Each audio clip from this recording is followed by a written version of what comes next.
ازاي؟ أنا حازم طاب، المؤسس والمدير التنفيذي لشركة ريناي. مساء الخير عليكم وحلقة جديدة من شارك تانك. هنتكلم عن الحلقة الثامنة من الموسم الثالث شارك تانك، وتحديدا رينايل، شركة متخصصة في الاي او تي، وتحديدا الاي او تي في مجال الزراعة. بيعملوا كده منظومة للتحكم في المزارع بشكل اوتوماتيك، تقدر تتابع مزرعتك وتشوف كل تفاصيلها من على الموبايل عندك. شركة شغالة بقالها 3 سنين، معاها حوالي 300 مزرعة وحوالي 70 مصنع، وده رقم كبير.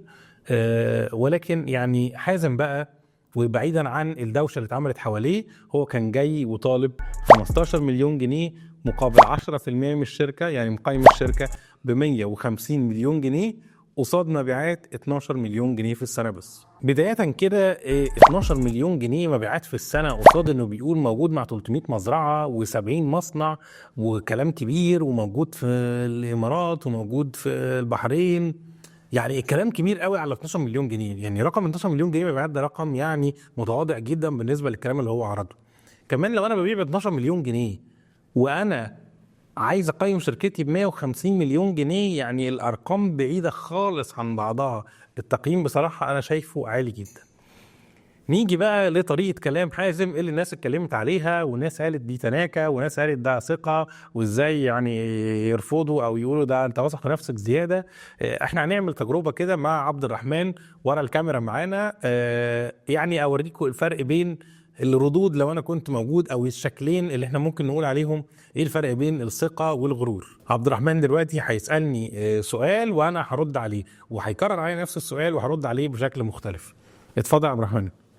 آه بس انا شايف يا عمرو ان انتوا محتاجين تصدروا السوق الخليجي، عشان أنا شايفه سوق بوتنشال جدا في الحته بتاعه البيتس، واهتمامهم بالبيتس بشكل عام، كلاب او قطط او عصافير. آه فهو بوتنشال جدا يعني.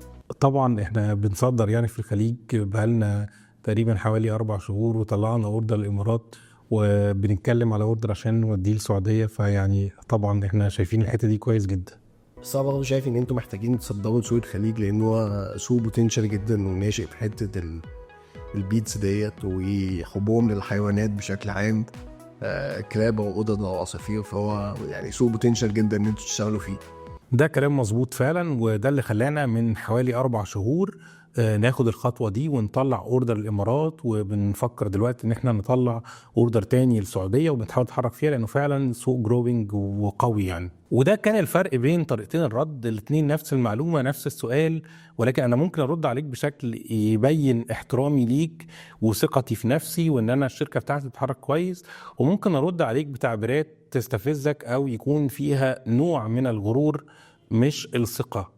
وده اللي ممكن يوقع شركة او يوقع رجل اعمال. طبعا ما فيش جدال ان حازم كان عارف ارقامه كويس وعارف الشغلانه اللي هو بيعملها، وواضح ان هو فاهم كمان تكنيكالي اللي بيحصل ده كويس جدا. فدي كانت النقطة البوزيتيف في الموضوع، ولكن هو كان مصر ان التكنولوجي اللي هو بيعملها دي مش موجودة، او هو عنده ايدج في التكنولوجي. طبعا محمد فاروق ما سكتش في الموضوع دوت، وفضل يجيبه يمين وشمال لغاية لما وصل معاه ان ده موجود واقدر اجيبه من بره وبتكلفة مش اعلى، ولكن الميزة ان انت بتديهوني عربي، وبالتالي خليك عارف ايه الايدج اللي عندك وستريس عليه. ما تخليش حاجة اعرض حاجة تبقى يقول لي لا دي موجودة او دي عادي او مش دي نقطة القوة، لان ده بيكسر في البيتشنج وانت بتتكلم، بيكسر في شكلك قدام مستثمرين. فانت شوف ايه نقطة القوة اللي عندك واعرضها، لان ده الصراحة دي او الرؤية الصحيحة للموقف بتديك ايدج قدام مستثمر، انك عارف بالظبط ايه اللي انت هتكسب بيه وده اللي هتلعب عليه.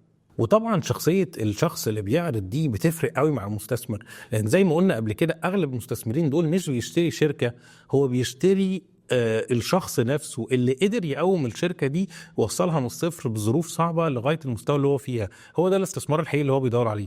وبالتالي لو شخصيتك ما توافقتش معاه بنسبة كبيرة جدا مش هيشاركك، وبسبب اللغط اللي حصل والطريقة دي خلى العروض اللي تقدم ليه قليلة جدا. ما فيش غير منصور بس هو اللي قدم له عرض. منصور عرض عليه 15 مليون مقابل 30% من الشركة، يعني تقريبا تقييم حوالي 50 مليون. شركتك تقيم ب 50 مليون وانت بتبيع النهارده ب 12 مليون جنيه، انا اعتقد ده تقييم كويس قوي قوي قوي بالنسبة لأي شركة في هذا الليفل. ولكن قال له الكلام اللي انت قلته هتلتزم بيه، وحجم مبيعات اللي انت المفروض هتوصل ل 100 مليون خلال سنتين توصل له، ولو ما التزمتش بيه يا ترجع لي فلوسي يا اما ياخد شيرز بالفلوس دي زياده عن ال 30%. وهو رفض. اعتقادي ان هو ما كانش واثق قوي في الارقام اللي هو قالها، لان طريقه كلامه رغم انه كان بيحاول يبين الثقه الشديده، ولكن عند الارقام دي بالذات ما قالهاش بثقه قوي. وتاني مرة قالها لما قررها عليه وهو بيدي العرض قال له يعني ان شاء الله، ويعني كان في تقطيع في الكلام كده سنة. فاعتقد ان هو مش واثق في الارقام دي قوي، فخاف انه يفقد كمان اكتر من ال 30%. وده كان ملخص فقرة بتاعت رينايل في الحلقة الثامنة من الموسم الثالث شارك تانك. لو عندكم اي استفسارات او اسئلة اكتبوا لنا في الكومنتات. لو عايزين نتكلم في اي مواضيع تانية خاصة بالبزنس ابعتوا لنا على طول. ما تنسوش تعملوا لايك وشير، ولو انتم على اليوتيوب تعملوا سبسكرايب للقناة.